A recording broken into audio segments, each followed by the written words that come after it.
Donc bonjour, on débute notre quatrième séance. Donc dans cette quatrième séance, on va voir c'est-à-dire on va aborder la suite de la troisième séance. Toujours dans la théorie, dans les théories de la croissance, on s'est arrêté au niveau de la croissance considérée sur le fil du rasoir, c'est-à-dire la théorie développée par le modèle de Harold et d'Omar. On avait abordé en premier lieu le modèle d'Omar. Maintenant, on est dans le modèle de Harold. Sur le modèle de Harold, on avait vu, c'est-à-dire Harold, il a considéré comme d'Omar l'impossibilité du déséquilibre en proposant, c'est-à-dire trois taux de croissance, c'est-à-dire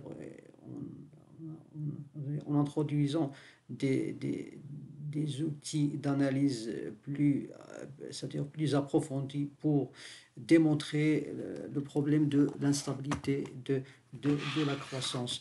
Dans ce cadre, on avait vu dans la première, c'est-à-dire dans la troisième séance, on avait vu la situation où le taux de croissance G, qu'on appelle le taux de croissance effectif, lorsqu'il était supérieur au taux de croissance garanti, on a considéré qu'on est dans une situation de déséquilibre inflationniste. Maintenant, la deuxième situation qui peut se présenter, c'est la situation où le taux de croissance garanti est supérieur au taux de croissance effectif. Ça veut dire quoi? Ça veut dire que les attentes des entrepreneurs, c'est-à-dire les anticipations des entrepreneurs, dépassent en fait les débouchés ou bien ce qu'on appelle les réalisations. C'est dans ce cadre, on considère que l'investissement insuffisant est insuffisant, c'est-à-dire que l'investissement réalisé, ou d'une autre manière l'investissement ex post, ici dans GW on considère l'investissement ex ante, donc puisque l'investissement ex ante est supérieur à l'investissement réalisé, c'est-à-dire l'investissement ex post, donc l'investissement il est insuffisant. Le revenu engendré par effet multiplicateur n'augmente pas suffisamment, puisque les débouchés sont insuffisants.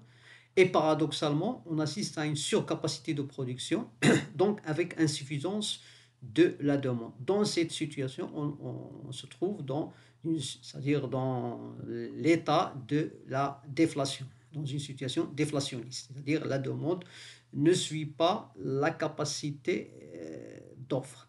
L'écart initial entre le taux de croissance garanti et l'effectif, et le taux de croissance effectif, ne disparaît pas. C'est-à-dire qu'il va continuer à s'agrandir. Et en plus de ça, il n'y a pas un mécanisme correcteur, notamment, pourquoi? Parce qu'on constate, c'est-à-dire on considère qu'en fait le taux d'épargne augmente dans le temps avec le revenu. Donc cette situation correspond à la stagnation ou bien à une situation déflationniste.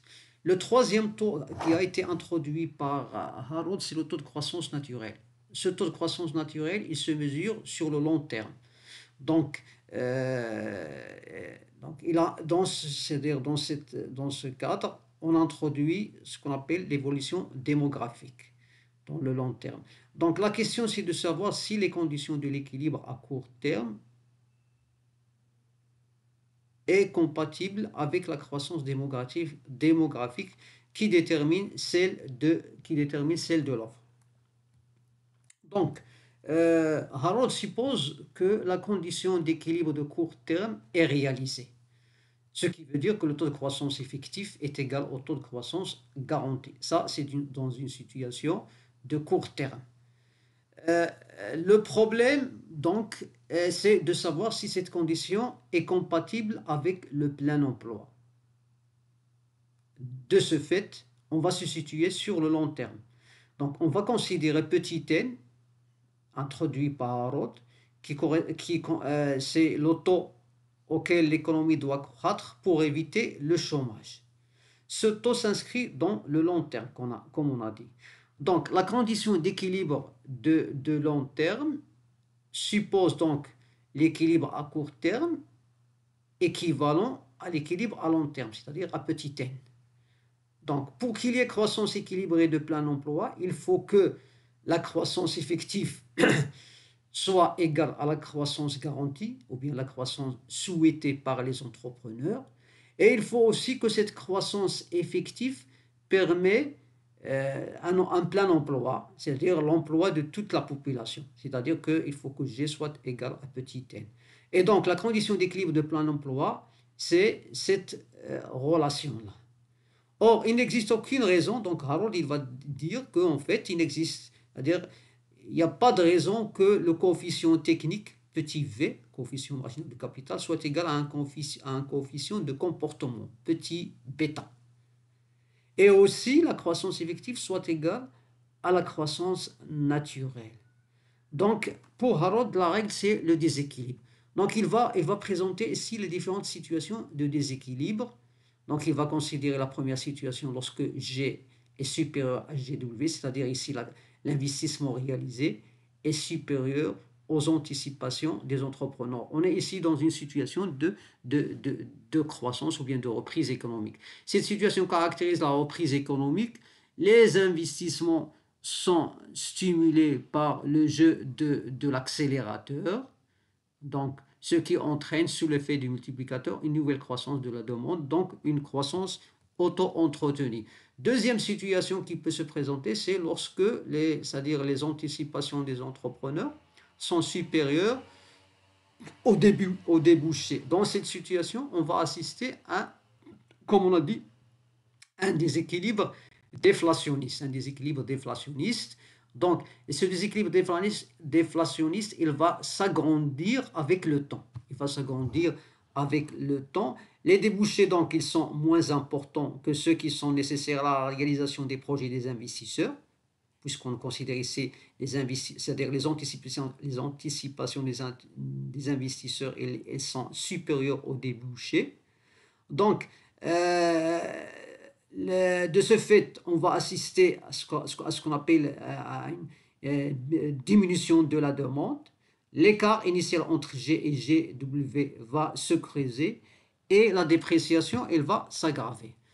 Dans le long terme, donc on a ici, on va introduire le taux de croissance naturel, petit n. Et on considère ici que les anticipations des entrepreneurs, elles sont supérieures à la capacité de l'économie. On considère que petit n, c'est le taux de croissance naturel de long terme. Donc, les entrepreneurs ne pourront jamais ici, dans cette situation, réaliser leur projet d'investissement. La dépréciation est profonde et durable, puisqu'on a petit g est inférieur à GW. Pour Harold, la solution passe par l'intervention de l'État. Dans cette situation, c'est-à-dire pour remédier ou bien pour revenir à une situation de croissance, il faut l'intervention de l'État, selon Harold, et l'État doit prendre en charge des activités pour lesquelles les entrepreneurs, c'est-à-dire, ne sont pas motivés du fait que leur profit est faible. Donc, c'est la condition qui permet donc c'est-à-dire de corriger cette situation de déséquilibre, c'est l'intervention de l'État. Deuxième situation de long terme qui peut se présenter, c'est lorsqu'on a, c'est-à-dire une situation de croissance où le taux de croissance effectif est supérieur au taux de croissance garanti, mais sans pouvoir assurer le plein emploi, c'est-à-dire on aura une croissance avec chômage. Donc, généralement, Harold il a présenté c'est-à-dire les situations de déséquilibre en distinguant les dynamiques de déséquilibre à court terme et les dynamiques de déséquilibre à long terme. Donc, on a ici un exemple d'instabilité haroldienne.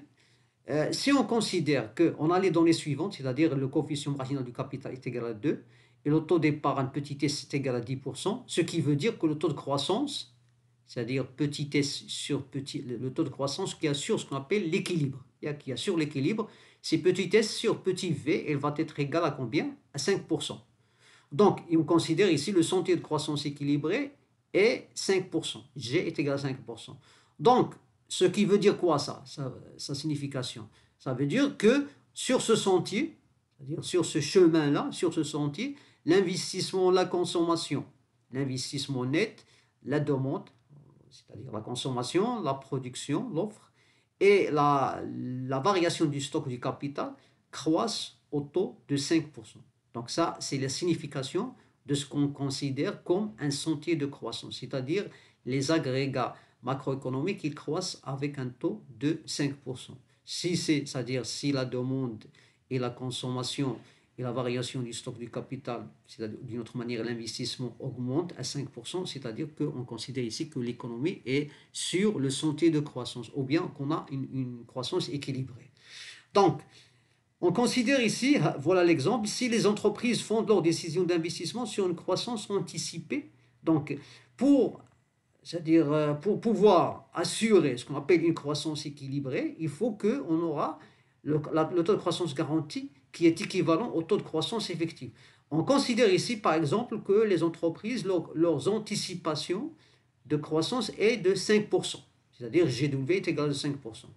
Donc on aura, qu'est-ce qu'on aura ici? Donc la croissance anticipée c'est 5%, donc l'investissement net, on va le développer, c'est-à-dire on va le calculer sera 10%, et on va déterminer de ce fait l'augmentation de la capacité de production, c'est-à-dire l'investissement net sur 2, ça sera 5%, et la croissance de la demande aussi, la variation de l'investissement sur le taux d'épargne.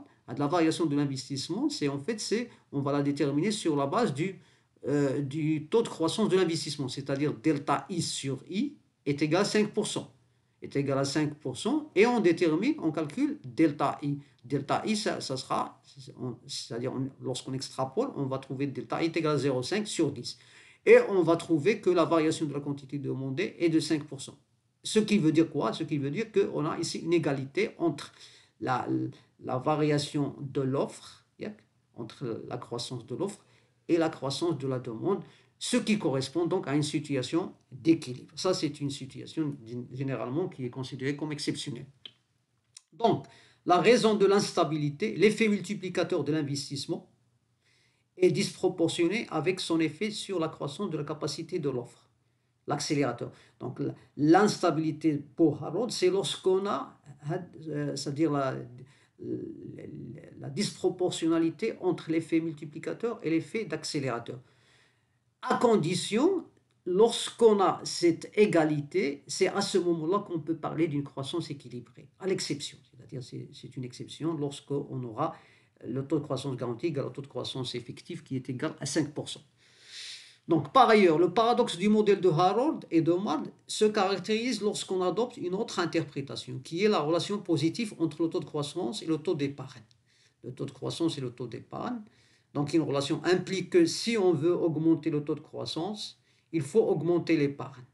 Donc, c'est une relation qui est, c'est-à-dire qui est normale, qui est naturelle. Lorsqu'on augmente le taux c'est-à-dire le taux de croissance, le taux d'épargne, il augmente. Il y a une relation positive. Mais le problème, lorsque le taux d'épargne augmente, c'est-à-dire que l'augmentation du revenu ne va pas, c'est-à-dire le revenu ne va pas se traduire automatiquement par une augmentation de la demande. C'est-à-dire une partie du revenu va être réservée à l'épargne. Donc l'interprétation retenue dans les modèles et politiques de développement, notamment en ce qui concerne les pays en voie de développement. Donc, on considère que le modèle de Harrod est très proche de celui de Domar. Ces conclusions montrent que la croissance équilibrée est normalement impossible, du fait qu'on avait expliqué ça, le coefficient technique est différent du coefficient de comportement. Et aussi la croissance de plein emploi, elle est aussi impossible du fait que le coefficient, c'est-à-dire la croissance effective, elle est différente de la croissance naturelle. Dans ce modèle, l'économie demeure en équilibre. Dans ce modèle, l'économie demeure en équilibre et assure le plein emploi de la population active et l'exploitation totale des réserves de capital dans le seul cas très particulier où le travail, le capital, la production progressent tous au taux effectif, au taux G. Donc, qu'on avait vu, c'est l'exception. Les pouvoirs publics peuvent bien entendu aménager le système en prenant en charge des activités moins rentables. C'est là où Harrod il intervient, c'est-à-dire il propose que la nécessité de la régularisation par l'État, la nécessité de la régularité de l'intervention de l'État. Mais la tendance fondamentale s'imposera, c'est-à-dire que la croissance équilibrée est impossible pour des économies avec initiative privée, et le chômage est une caractéristique permanente de ces économies. Donc, les deux modèles ont donc une conclusion principale identique puisqu'ils montrent à partir d'hypothèses différentes que la croissance équilibrée est l'exception, c'est-à-dire d'une autre manière, c'est l'impossible. Le déséquilibre étant la règle car les conditions de régularité de la croissance ont peu de chances d'être réalisées. Euh, les hypothèses rigides, donc l'interprétation à ce modèle, donc lorsqu'on essaie de voir les hypothèses du modèle, et on essaie c'est-à-dire d'évaluer ou bien d'estimer la valeur, c'est-à-dire de schématisation du modèle, on revient toujours aux hypothèses qu'on discute. Donc, les hypothèses, le coefficient du capital, c'est-à-dire K sur Y, ou l'intensité capitalistique, ces deux hypothèses-là, dans le modèle de Harold et Domar, elles sont considérées comme constantes. Raisonnablement, juste en courte période, c'est-à-dire on peut les admettre en courte période. Mais en longue période, ces deux coefficients, ces deux hypothèses ne se vérifient plus en raison de l'évolution et du développement de l'économie. Chacun de ces coefficients varie suivant les pays au fil du temps. Par exemple, le coefficient marginal du capital, le petit v, ce qu'on appelle aussi l'incremental capital output ratio, ICOR, calculé fréquemment par les économistes pour déterminer l'impact du capital supplémentaire sur la production. Dans le temps, la productivité du capital peut évoluer en réaction à des évolutions de la politique économique. C'est-à-dire, on peut assister dans le temps à une variation, c'est-à-dire à une évolution du coefficient du capital. De plus, l'intensité capitalistique du processus de production ne reste pas toujours constante, c'est-à-dire elle peut progresser, c'est-à-dire on peut assister à l'introduction de progrès techniques et des équipements. Donc, ce qui fait l'intensité capitalistique connaît aussi une évolution. Par exemple, on a ici un exemple qui va montrer ça. Un pays, au départ, dépendant fortement d'une production agricole, faisant appel à une importante main-d'œuvre, enregistrera un coefficient marginal de capital, petit v, faible, puisque, c'est-à-dire, la production c'est-à-dire l'output, il va dépendre beaucoup plus du facteur travail que du facteur capital. Dans ce cas, on a le coefficient marginal du capital, il est faible. Mais cette économie-là va connaître une croissance du revenu individuel qui s'accompagne d'une diminution de l'excédent de l'actif. C'est-à-dire, on va assister à une diminution de la part de l'agriculture et des terres dans la production, et d'une évolution progressive de ces économies vers une production à plus grande intensité de capital. C'est-à-dire, on va faire beaucoup plus appel au capital, donc dans la production. Il en résulte de ce fait une augmentation de petit v. On a ici l'exemple de la Malaisie. Elle a connu une évolution de son coefficient marginal du capital, passant de 1,6 entre 1965 à 1980 à 2,7 en 2000. Ce qui veut dire que l'économie elle a connu ce qu'on appelle une industrialisation avec le temps, en passant d'une économie agricole vers une économie industrielle. C'est-à-dire on va faire appel beaucoup plus aux investissements, au capital dans la production. La Malaisie s'engagera progressivement dans des processus de production à forte intensité capitalistique, à forte intensité de capital.